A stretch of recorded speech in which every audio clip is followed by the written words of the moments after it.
This is the most beautiful film I have ever seen, and I'm convinced that its beauty is a lie, that every gorgeous frame is quietly working against you. On paper, the Handmaiden is a con.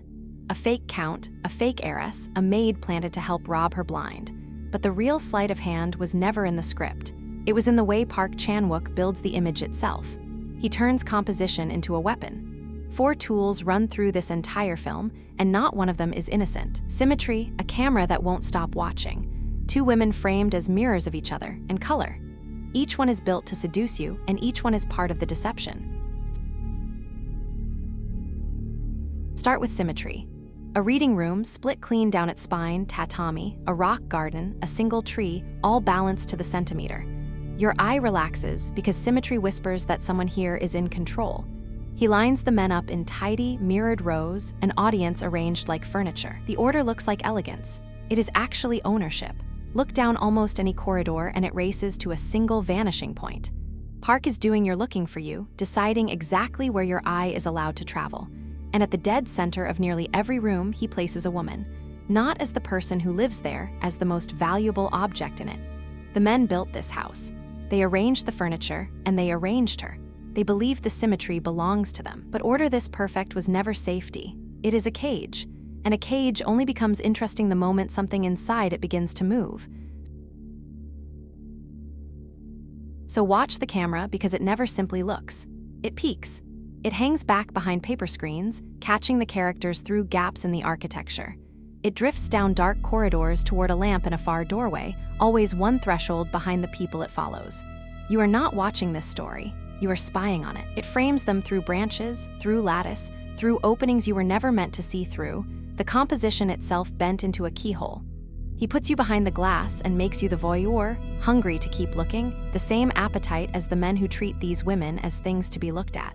And that is the trap inside the trap, because the women know they are being watched, and they are about to turn that gaze into a weapon of their own.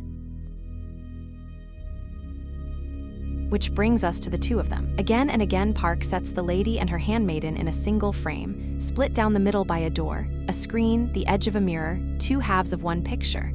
Look where the maid is standing, not beside her mistress, but inside the mirror behind her.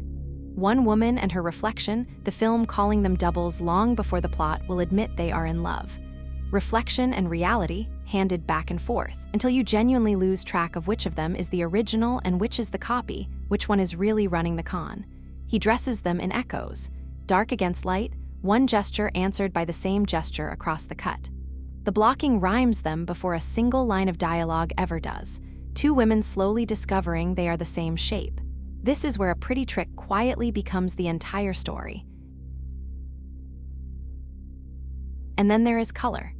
Outside, the gardens burn an impossible green, the green of a world the women can see but cannot reach yet. A figure in white, set down on a stone bridge in the middle of all that green, like a held breath. And the 2 of them finally walking that green path together toward the light at the far end of it. Inside, everything turns to touch. Silk lace, a single bead button closed by careful hands. Beauty you can almost feel on your fingertips, and restraint you can feel just as sharply. Then the green curdles. The same color, poisoned now, as smoke coils through the basement where the real cruelty of this world is finally laid bare. And at last the palette cracks wide open into this, a clean, electric teal, and a woman laughing in open air for the first time in the whole film. The cage, it turns out, never had a roof. So go back to where we began. The 2 of them, framed like a secret beneath that perfect chandelier. The first time, you saw a lady and her servant. Now you can see 2 people hiding in plain sight, turning the men's beautiful, controlling frame against the men who built it. And this is how it ends. The same flawless symmetry, 2 faces leaning toward a single warm light. Park never frees them by smashing his perfect order. He simply, finally, makes it warm. The most beautiful thriller ever made. The beauty was never decoration. It was the weapon. And in the very last frame, the women are the ones holding it.